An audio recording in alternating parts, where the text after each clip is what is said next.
वृद्धों के दुश्मनों के बारे में बात करेंगे। क्या बात करेंगे? वृद्धों के दुश्मनों के बारे में। उनको जीरियाट्रिक जाइंट्स भी कहते हैं। ठीक है, तो सबसे पहला वृद्धों का दुश्मन है इमोबिलिटी।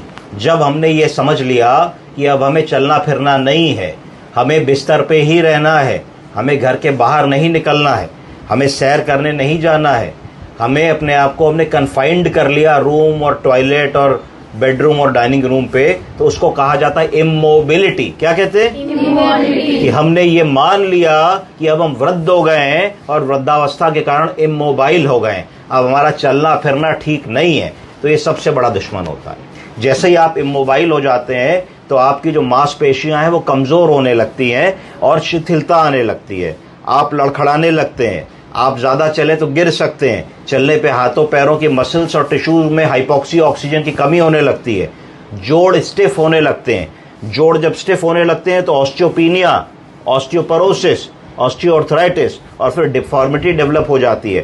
तो यहाँ से वहाँ तक जाने में भी जोड़ दर्द करने लगते हैं। तो वृद्धों का पहला दुश्मन है, बोलिए क्या? इमोबिलिटी। जब हमने ये मान लिया कि अब हम चलेंगे फिरेंगे नहीं, बिस्तर पे ही खाना दे दो, बिस्तर पे ही पॉटी करा दो, बिस्तर पे ही शेव कर दो, बिस्तर पे ही टीवी चला दो, तो वो हमारा डाउनफॉल वहां से शुरू है। तो हमें हर वृद्ध को ये कहना है कि बाबूजी, माताजी, कीप वॉकिंग, कीप गोइंग, जितना हो सके करते रहिए, हार मत मानिए, रुकिए मत, कीप गोइंग। तो पहला हमारा वृद्धों का दुश्मन हो गया इमोबिलिटी।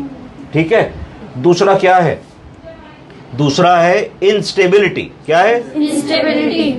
वृद्धावस्था में शरीर में बहुत सारे चेंजेस होते हैं, morphological changes, physiological changes, neurological changes, जिसके कारण हमारा शरीर थोड़ा शिथिल होने लगता है और अनस्टेबल होने लगता है। आपने देखा हुआ यंग बच्चा होता है 7, 8, 9 साल का, उसको कहीं भी चढ़ा दीजिए, तर तर तर तर तर तर ऐसे चढ़ जाता है, लग रहा है खरगोश। अगर वहीं एक 30-35 साल का एक मिडिल एज आदमी या औरत को चढ़ाइए तो उसको थोड़ा सा संभालना पड़ता है कि गिर ना पड़े। और अगर वही काम एक 70 साल के व्यक्ति से कह दिया जाए तो वो नहीं चढ़ पाते हैं। अगर वो चढ़ने की भी कोशिश करते हैं तो गिरने का बहुत डर होता है। हो सकता है कि वो लोग उस समय तक आते आते छड़ी पे आ गए हों, वॉकर पे आ गए हों। तो इंस्टेबिलिटी, बॉडी पे कंट्रोल ना होना, कि एकदम से हम चलते जा रहे हैं, एकदम से गड्ढा आ गया तो पैर हमारा डगमगा जाएगा, हम गिर पड़ेंगे, एकदम से जा रहे हैं, किसी ने आवाज दी, एकदम से घूमेंगे तो इंस्टेबिलिटी हो जाएगी, नहीं कर पाएंगे। रात में बाथरूम के लिए उठे, नहीं समझ पाए, पैर किसी चीज में कारपेट पे या चप्पल पे लड़ा तो नहीं समझ पाए, गिर जाएंगे। तो दूसरा हमारा जो दुश्मन है वो इंस्टेबिलिटी। तो इंस्टेबिलिटी है कि नहीं, ये पता करने के लिए एक साधारण सा टेस्ट होता है जिसको गो गेट अप टेस्ट कहते हैं, जिसकी मैं अगली बार क्लास लूंगा आपकी, गो गेट अप टेस्ट। तो अगर हम गो गेट अप टेस्ट को 2 मिनट में बता सकते हैं कि हमारे वृद्धजन में इंस्टेबिलिटी है कि नहीं।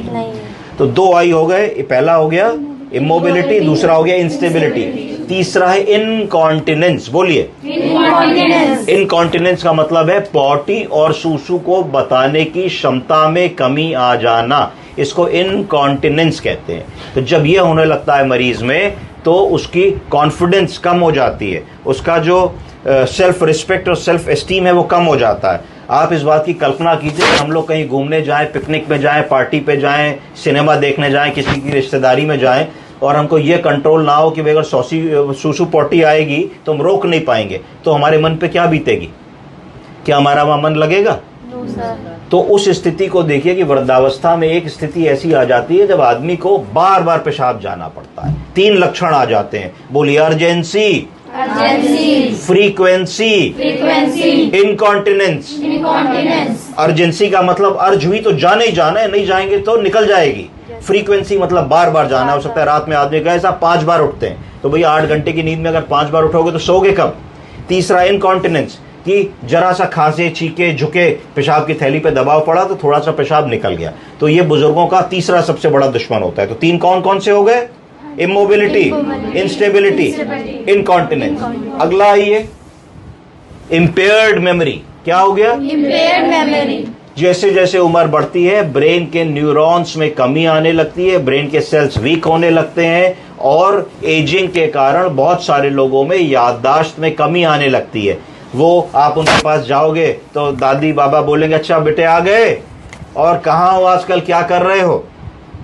तो उनको पता है कि तुम जॉब कर रहे हो कि पढ़ाई कर रहे हो, उनको तुम्हारा नाम भी पता है, पर वो धीरे से कह देंगे मुन्नी आ गई, देखो बबुआ आ गया, देखो बेटा आ गया, और बेटा कैसे हो, या तुम्हारे और भाई बहनों से तुम्हारा नाम कंफ्यूज करेंगे। तो इसको धीरे धीरे कहते हैं इंटेलेक्चुअल इम्पेयरमेंट। क्या कहते हैं? इसका मतलब है कि ब्रेन से जो इंफॉर्मेशन हमें वापस लानी है, यानी कि कौन आया, उसका क्या नाम है, क्या खाया, कब खाया, हमारे देश का राष्ट्रपति कौन है, हमारे देश का प्रधानमंत्री कौन है, हमारे कितने बच्चे हैं, हम कब पैदा हुए, हमारी बर्थ डेट कब होती है, हम कब रिटायर हुए, हम कहाँ काम करते थे, हमारा हाई स्कूल हमने किधर से किया। ऐसे वो सवाल होते हैं जो जिंदगी में कभी भी आदमी नहीं भूलता है, पर अगर आप इन सवालों को भी पूछेंगे तो आपको ऐसा लगेगा कि मरीज इसका सही जवाब कई बार नहीं दे पा रहा होता है। तो ये वृद्धों का चौथा और मोस्ट इंपॉर्टेंट जो है दुश्मन होता है, क्योंकि जब मानसिक रूप से कोई कमजोर हो गया और शिथिल हो गया तो फिर वो अपने छोटे बड़े डिसीजंस नहीं ले पाता, छोटे बड़े काम नहीं कर पाता,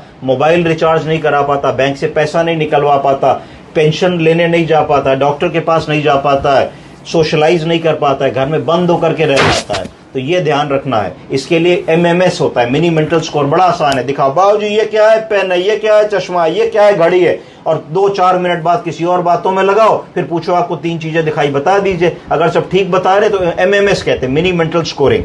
तो उससे आप इवेलुएट कर सकते हैं कि याददाश्त की क्या स्थिति है। तो मोटा मोटा ये 4-5 चीजें आपको जो जीरैट्रिक जाइंट्स या वृद्धों के दुश्मन है, इन पे आपको काम करना है, और गो गेट अप टेस्ट में अगली क्लास में बताऊंगा। Thank you. Thank you sir.